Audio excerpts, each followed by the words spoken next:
지난 시간에는 욥기 27장 말씀에서 하나님을 믿는 우리 믿음의 역설에 대해서 얘기를 좀 했습니다. 하나님의 능력은 우리를 힘들게 하지 않고 우리를 고난 가운데 세우지 않게 하시는 것으로만 나타나는 것이 아니라 우리가 힘든 자리에, 심지어는 우리가 죽는 자리까지 내려간다 하더라도 그 죽음에서 우리를 일으키시는 놀라운 능력으로 역설적으로 우리를 붙잡고 계심에 대한 고백을 해야 한다 하는 것이었습니다. 죽음이 끝이 아니라 죽음에서 우리를 일으키시는 분이 우리 하나님이시니 우리가 두려워할 것이 무엇이 있겠습니까? 그 하나님을 믿는 믿음 안에서 우리가 살아가야 합니다. 우리에게 숙제는 뭐냐 하면 이런 하나님의 크기를 따라갈 수 있겠느냐 하는 게 우리 신앙의 숙제입니다. 우리는 늘 우리의 자리에서 내가 원하는 것을 하나님 앞에 해달라고 말합니다. 나는 움직이지 않고 내가 서 있는 자리, 내가 보는 것, 내가 판단하는 자리에서 부지런히 하나님을 부르며 하나님께 해달라고, 내가 원하는 것을 이루어 달라고만 소리를 치려고 하지, 하나님이 인도하시는 자리까지 나아가되 죽음의 자리라도 두려움 없이 나아가고자 하는, 하나님을 믿는, 하나님이 그런 분이시라면 우리는 그 믿음에 합당하게 믿음의 길을 걸어가야 하는데 그 하나님의 크기를 따라갈 수 있느냐 하는 것이 우리 신앙의 숙제입니다. 우리는 지금 그 숙제를 열심히 하고 있죠. 솔직하게 우리 신앙의 현실을 보면, 우리 한번 저를 보시고 솔직하게 한번 이야기해 보십시다. 우리 신앙의 현실에 기쁨과 행복이 많으십니까? 고민과 어려움이 많으십니까? 네, 기쁨과 행복이 많으시기를 바라지만 요즘 힘들지, 이 한마디 말에 우리는 다 통합니다. 요즘 힘드시죠? 하나님을 믿는 우리 믿음의 현실은 힘든 과정을 지나는 것입니다. 우리 현실이죠. 애써 행복한 척 할 필요 없이, 물론 행복도 있습니다. 우리는 다 가슴에 하나씩 어려움을 가지고 있습니다.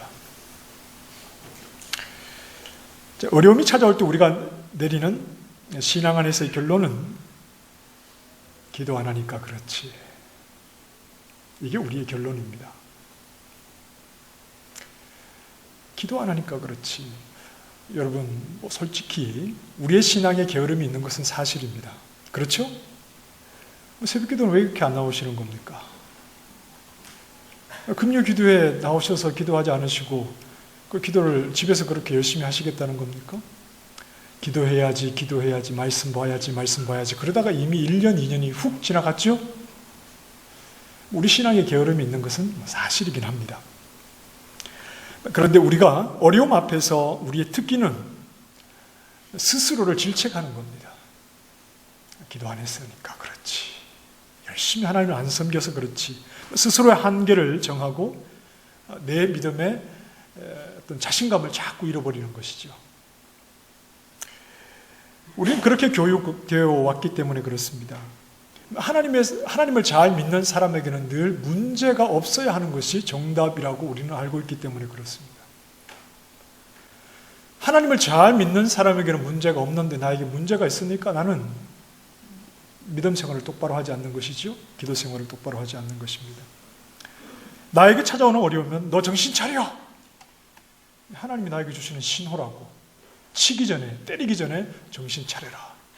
우리는 이렇게만 고난과 어려움을 이해하도록 교육을 받아왔습니다. 그렇게 교육되어 왔습니다. 그러니까 욥기는 우리의 생각이 그게 전부가 아니라는 생각을 좀 하게 만들죠. 자, 이런 부분을 우리가 바르게 좀 정리하기 위해서 과연 우리가 가진 믿음이라는 것을 통해서 우리는 무엇을 얻기 원하느냐? 우리가 가진 믿음을 통해서 우리는 무엇을 얻어야 하는가에 대한 질문을 던져야 합니다. 그 정답은 복이 아니라고 그랬습니다. 돈 많이 버는 것 아니라고 그랬습니다. 자식 잘 되는 것 아니라고 그랬습니다. 몸 아프지 않고 건강한 것 아니라고 그랬습니다. 내가 하나님을 믿는 믿음을 가졌는데 그 믿음으로 우리는 무엇을 얻으려고 하느냐? 복을 얻기 위해서 믿음이 있는 것이 아니다. 그런 것을 누리기 위해서 하나님을 찾는 것이라면 그것은 하나님을 우상처럼 섬기는 겁니다. 기껏해야 우리가 하나님 부지런히 섬겨서 돈이나 많이 벌고 육신의 건강, 육신의 배부름을 위해서 그렇게 하나님을 찾고 있다면 그건 하나님을 우상처럼 섬기는 겁니다. 그런 것을 하나님이 주시지 않는다는 것이 아니라 그것이 신앙의 목적이 아니라는 겁니다.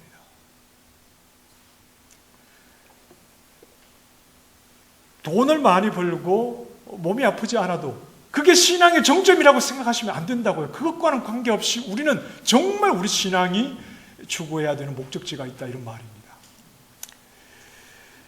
우리의 믿음은 늘 하나님에 대해서 확신하는 것입니다. 어디서나 하나님을 인정하고 누리는 자리로 나아가는 것이 우리 믿음이 우리에게 주는 숙제입니다. 하나님은 그러한 길로 우리를 이끌어 가시죠.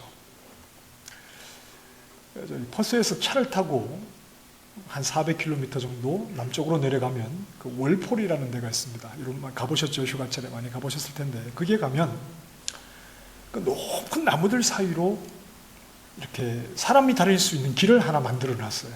그 높이가 한 높은 건 한 40m가 조금 넘기도 하는데 사람들이 쭉 줄을 지어서 가는데 이렇게 폭이 넓지 않기 때문에 내가 나가지 않으면 뒷사람이 갈 수가 없습니다. 그래서 쭉 한번 들어가면 한 바퀴를 이렇게 돌아야 하는데 저는 언제부턴가 이 고소공포증이 생겨가지고 높은 데를 잘 못 올라갑니다.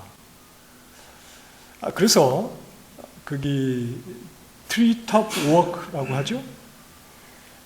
그 길을 가서 들어갈까 말까 막 고민하다가 갔습니다. 갔는데 이제 땅에서 서서히 높아져서 이렇게 올라가는데 한 20m쯤 들어갔을까요?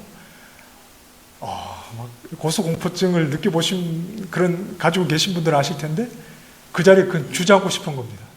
창피하게 그 밑이 다 보이잖아요. 그런데 제가 안 나가면 뒷사람이 나갈 수가 없죠. 그래서 어떻게 했을까요? 저희 집사람은 보무도 당당하게 가던 길을 가시고 저는 뒤에 마침 사람이 오지 않아서 빛의 속도로 되돌아왔습니다. 고소공포증이 그리 무서운 겁니다. 또 이게 내 돈 주고 뭐 하는 건가. 안 가보신 분들은 다음 휴가에 한번 도전해 보시기 바랍니다. 하나님 우리를 인도하시는 길도 그럴 수 있어요. 우리는 내가 자신하는 자리, 안전한 자리에 좀 머물고 싶은데 하나님은 우리가 원치 않는 자리, 때로는 막 이렇게 고통스러운 자리, 때로는 두려운 자리, 한 발짝도 꿈쩍하지 못하는 그런 어떤 절망적인 자리로 우리를 인도하실 때가 있습니다. 마치 사망의 음침한 골짜기를 지나는 것처럼 그러한 자리에 우리를 세우실 때가 있습니다. 그런데 저는 돌아왔지만 이 길은 반드시 지나가야 하는, 하나님은 우리를 인도하실 때 다시 뒤돌아오지는 않습니다. 그분의 인도하시면 실수가 없기 때문에 그렇죠. 우리가 원치 않는 자리로 우리를 인도해 가실 때 우리는 반드시 그분을 따라가야 합니다. 통과해야 합니다. 아마 이 길을 경험해 보신 분들이 이 자리에는 여러분이 계실 줄로 압니다. 이러한 믿음의 현실이, 이런 어떤 고통과 절망의 과정을 통과해야 하는 이런 믿음의 현실이 내가 하나님 앞에 잘못을 했기 때문에 벌을 주시기 때문만은 아니다. 이게 지금 욥기를 통해서 우리가 계속해서 못에 망치질을 하듯이 계속해서 우리가 이렇게 너무나 한편으로 교육되어 있는 우리 고난에 대한 이해를 깨뜨리고 있지 않습니까? 앞으로 내가 더 열심히 믿음 생활을 해서 나는 어려움 없이 살겠다. 이게 기독교의 방향도 아닙니다. 이게 신앙의 방향이 아닙니다. 내가 앞으로 믿음 생활을 열심히 해서 나는 이런 고난이 없이 살겠다. 이것이 우리 신앙의 방향도 아닙니다. 햇볕이 내리쬐는 날만이 아니라 먹구름이 잔뜩 낀 날에도 태양의 존재에 대해서는 의심을 하지 않습니다. 우리의 믿음은 그럴 수 있느냐 하는 것이죠. 태양이 내리쬐지 않아도, 그래서 태양이 내 눈에 확인되지 않아도, 내 눈에 태양이 보이지 않아도 태양의 존재를 의심하지 않는 것처럼 죽음을 그분의 일하심의 도구로 사용하시는 분이라면 하나님이 보이지 않는 그 자리에서 이 죽음으로 모든 것이 끝나는가 절망의 자리에서도 하나님을 의심하지 않는 그분의 크기를 따라갈 수 있는 믿음이 있느냐, 이게 하나님께서 우리를 이끌어 가시는 과정입니다. 우리는 그 걸음을 지금 걸어가고 있는 것이고 이것이 신앙의 목적입니다. 그렇게까지 하나님을 고백할 수 있는 것이 신앙의 목적입니다. 먹구름을 걷어달라는 것이 아니죠. 먹구름이 잔뜩 끼어 있는 곳으로 우리를 이끄십니다. 그래도 흔들리지 않는 믿음이 있느냐 하는 것이 하나님을 믿는 우리 믿음의 목적이다 하는 것입니다. 우리가 주일 오후에 데살로니가 전서 말씀을 보고 있는데, 데살로니가의 교회는 많은 환난 가운데서 믿음을 지키는 성도들이었습니다. 조그만 환난도 우리는 힘든데 많은 환난 가운데서 복음을 듣고 많은 환난 속에서 믿음을 지키는 사람들이 이 데살로니가 성도들이었습니다. 자, 이 데살로니가 전서 뒤쪽으로 가면 바울이 뭐라고 말하느냐 하면 이런 말을 합니다. 항상 기뻐해라. 바울이 이런 말을 왜 할까요? 믿음의 사람들에게, 특히 데살로니가 많은 환난 속에 있는 성도들에게 항상 기뻐하라, 이 말을 왜 할까요? 믿음의 현실이 항상 기뻐할 만한 현실이 아니기 때문에 그렇습니다. 신앙을 가진 우리의 현실이란 무엇이냐 하면 항상 기뻐할 만한 상황이 아니라는 겁니다. 항상 기뻐할 만한 상황이 아닌데 항상 기뻐하며 살아갈 수 있는 것은 우리가 신앙이 있기 때문에 그렇습니다. 무엇이 그렇게 만드는 것이냐 하면 환경 아닙니다. 환경은, 여러분, 믿음 생활 안에서 환경은 우리에게 항상 기뻐할 만한 환경을 주지를 않습니다. 이게 우리 믿음의 현실입니다. 그럼 무엇이 우리를 항상 기뻐할 만한 환경이 아닌데 항상 기뻐하게 만드는 것이죠? 믿음입니다. 항상 우리와 함께 하시는 하나님, 많은 환난 때문에 현실은 고통과 괴로움입니다. 하나님이 살아계시는데 왜 이런 고통과 어려움이 우리에게 오는 것이죠? 그런데 그 현실 속에서 항상 우리와 함께 하신 하나님, 먹구름 뒤에 계신, 분명히 계신 저 하나님을 향한 믿음의 고백을 하기 때문에, 그 믿음 때문에 항상 기뻐할 수 있는 것이죠. 기뻐할 만한 환경이 우리를 기쁘게 만드는 것이 아니라 기뻐할 만한 상황이 아니지만 하나님으로 인하여서, 그 믿음으로 인하여서 기뻐할 수 있는 것이 믿음의, 하나님이 바라신 믿음의 수준입니다. 내가 원하는 자리에서 내가 원하는 것을 이루어 달라고 하나님을 부지런히 부르는 것을 믿음이라고, 그게 하나님이 원하는 믿음의 수준이라고 생각하시면 안 됩니다. 말씀드렸죠? 내 욕심으로도 3일 금식할 수 있습니다. 내가 원하는 것을 이루기 위해서 일주일 금식도 할 수 있습니다.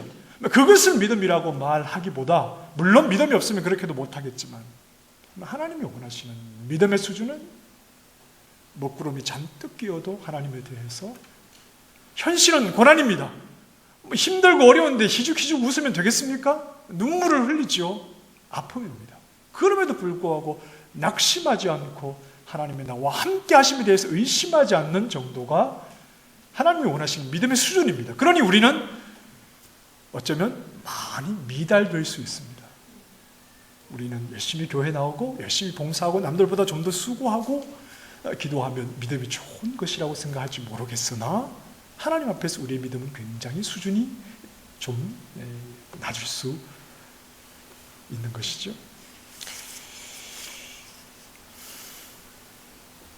항상 기뻐하라는 것이 그리스도인에게 무리한 요구가 아닌 것은 항상 하나님은 우리와 함께하고 계시기 때문입니다. 그분이 뭘 하시죠? 그분의 선하신 뜻을 이루어 가시지요. 어디에서 말입니까? 내 삶에서, 내 삶을 통해서 그분의 선하신 뜻을 이루어가고 계시죠. 그런데 왜 내 삶은 이렇게 힘든 겁니까? 그런데 왜 나는 이렇게 고통스러운 거지요? 그게 무슨 소용이 있습니까? 무슨 상관이 있습니까? 선하신 하나님께서 내 삶을 그분의 뜻 안에 놓고 나를 이끌어 가시는데, 그런데 왜 나는 이렇게 고통스럽습니까? 그게 무슨 상관이 있습니까? 내가 고통스럽고 내가 절망적이면 하나님의 뜻이 이루어지지 않습니까? 내가 죽으면 하나님도 실패하시는 겁니까? 아니지 않습니까? 욥기가 말하는 것이 무엇입니까? 환경이 좋아야 하나님이 좋으신 겁니까? 내가 동의하는 환경이어야 하나님도 그분의 뜻을 잘 이루어 가시는 겁니까? 그게 아니라는 것을 말하지 않습니까? 그분의 선하신 뜻 안에서 내가 있는데 왜 내 삶은 이렇게 풀리지 않고 어렵습니까? 왜 이렇게 절망적이죠? 욥기가 뭐라고 말합니까? 그게 무슨 상관이냐? 그래도 하나님은 그분의 일을 이루어가고 계시는데 그 하나님을 고백할 수 있는 믿음이 있어야 하지 않겠느냐 하는 것이죠. 자, 이것을 욥기 28장에서는 이렇게 표현합니다. 다시 한번 28절 말씀 읽어보십시다. 시작. 또 사람에게 말씀하셨도다. 보라, 주를 경외함이 지혜요 악을 떠남이. 여기서 지혜와 명철은 같은 의미의 말입니다. 지혜란 현실의 고통과 눈물 가운데서도 항상 그분이 내 인생 속에 그분의 뜻을 이루어내시는 하나님인 것을 인정할 수 있는 것이 지혜라는 말입니다. 이 말을 지금 욥이 하고 있지 않습니까?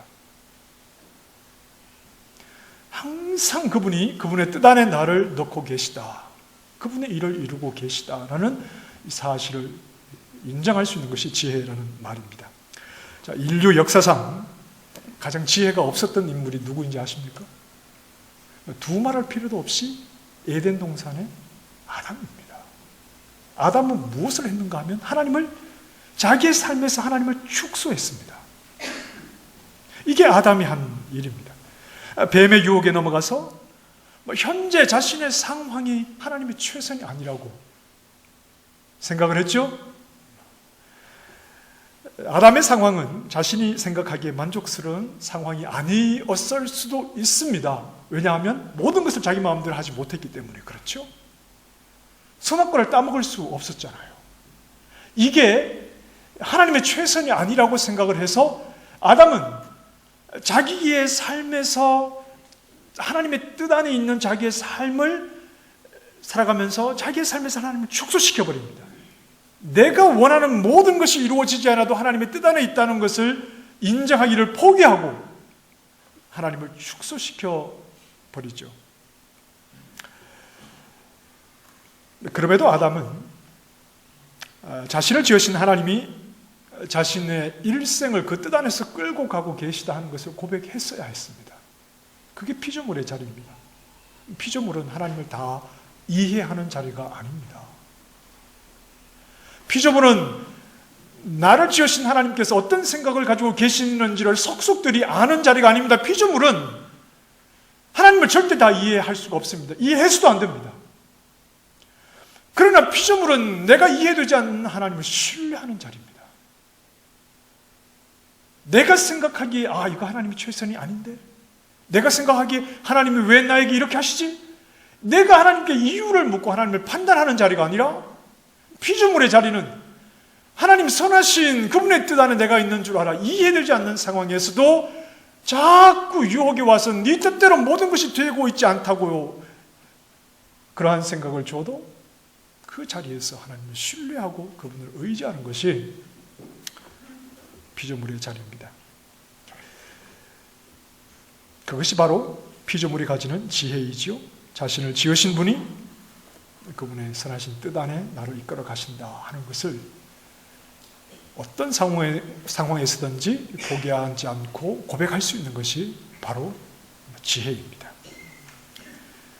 자신의 완벽하지 않은 것과 부족한 것과 할 수 없는 한계의 상황에서도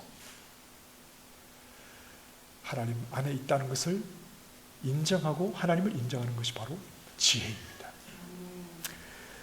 그럼 인류 역사상 가장 지혜가 있었던 분은 누구셨을까요? 마지막 아담이신 예수님이죠. 자, 먼저 욥기 28장의 내용을 좀 간략하게 정리를 해보십시다. 욥기 28장에서는 사람의 능력과 또 한계를 동시에 말합니다. 자, 사람에게는 능력이 있는데 찾아내고 발굴하는 능력입니다. 3절 말씀 같이 읽어보십시다. 시작. 사람은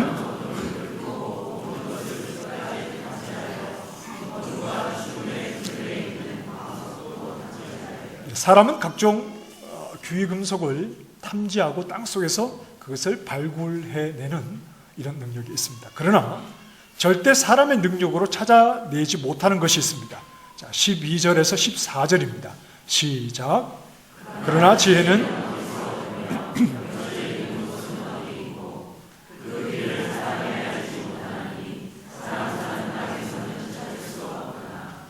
깊은 물이 이르기를 내 속에 있지 아니하다.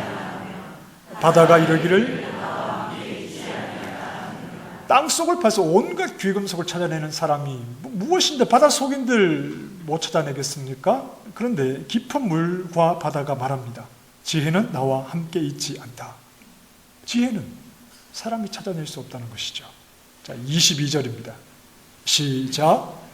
멸망과 사망도 이르기를 우리가 귀로 그 소문을 들었다. 멸망과 사망을 의인화했죠. 멸망과 사망이라는 것은 사람이 죽음으로 살아서는 이룰 수 없는 것이죠. 그러나 멸망과 사망도 지혜에 대해서는 무엇만 들었습니까? 소문만 들었다. 죽어서도 지혜에는 이룰 수가 없는 겁니다. 사람이 살았을 때도 심지어는 죽었어도 사람의 방법으로는 이 지혜를 찾을 수가 없지요. 23절에 말씀합니다. 하나님이 그 길을 아시며 있는 곳을 아시나니. 하나님만이 지혜로 가는 길을 아시고 지혜가 있는 곳을 아시는 분은 하나님, 즉 하나님으로부터 지혜가 올 뿐이다 하는 겁니다. 사람이 사람의 방법으로 지혜를 찾아내는 것이 아닙니다. 이건 죽어도 지혜는 이럴 수 없습니다. 오직 지혜는 하나님으로부터 옵니다. 하나님으로부터 얻게 된 자가 지혜를 얻게 되는 것입니다. 자, 신약 성경을 한번 보실 텐데요. 고린도전서 1장 20절과 21절 말씀 같이 한번 읽어보겠습니다. 시작. 지혜 있는 자가 어디 있느냐? 선비가 어디 있느냐? 이 세대의 변론가가 어디 있느냐? 하나님께서 이 세상의 지혜를 미련하게 하신 것이 아니냐? 하나님의 지혜에 있어서는 이 세상이 자기 지혜로 하나님을 알지 못하므로 하나님께서 전도에 미련한 것으로 믿는 자들을 전도에 미련한 것이다. 전도가 세상이 보기에 왜 미련하느냐 하면 그 내용이 너무나 부실하기 때문에 그렇습니다. 전하는 내용이 너무나 약하기 때문에 그렇죠. 우리 뭘 전하죠? 우리가 세상을 향해서 뭘 전합니까? 십자가에 달려 죽으신 예수님을 전합니다. 그 내용이 얼마나 부실합니까? 십자가에 달려서 죽는 자들은 두 부류입니다. 하나는 로마에 대해서 어떤 저항을 했던 자들, 또는 정말 세상이 용납하지 못할 아주 흉악한 죄를 지은 자들, 이 연쇄살인범 같은 이런 자들을 십자가에 매달지, 로마 시민은 그런 경우가 아니면 절대 십자가에 매달지 않습니다. 그만큼 아주 잔혹스러운 형벌이기 때문에 그렇습니다. 자, 이런 문화 속에 있는 고린도 사람들에게 뭘 전하죠? 십자가에 매달린 예수님에 대해서 전하니 그 내용이 얼마나 부실합니까? 누가 그것을 듣고 예수님을 믿겠습니까? 그러니 세상의 지혜로운 자들은 십자가에 못 박힌 예수를 아무리 전해도 콧방귀도 끼지 않겠죠? 그 십자가에 매달린 자가 뭐라고 그것을 믿으라고 한단 말입니다. 세상의 지혜를 가진 자는 절대 십자가에 매달린 예수를 믿지 않으려고 하겠죠? 예수님, 십자가에 달린 예수님을 전하는 이 전도만큼 세상의 눈에 보기에 미련한 것이 없습니다. 자, 26절 시작.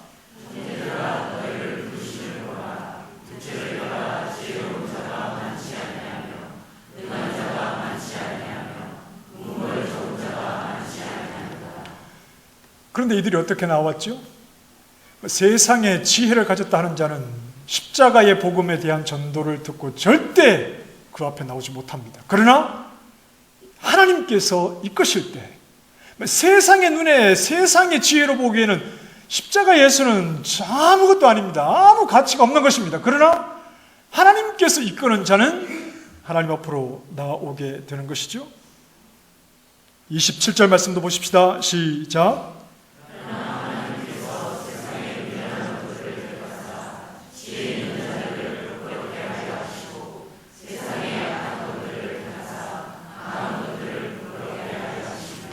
자, 하나님께서 어떻게 일하십니까? 세상의 눈에 보기에 십자가의 전도는 형편없는 것이었습니다. 그런데 그 복음을 듣고 하나님 앞에 나아가는 자들은 세상의 눈에 보기에 정말 지혜 없는 자들이죠. 그렇죠? 정말 지혜로운 자들은 십자가에 달린 예수를 믿으려고 나아가지 않습니다. 그런데 나아가는 자들을 세상의 눈으로 볼 때는 정말 어리석고 지혜 없는 자들입니다. 그런데 하나님께서 어떻게 일하시죠? 세상에서 미련하게 보이는 자들로 세상의 지혜를 무너뜨리십니다.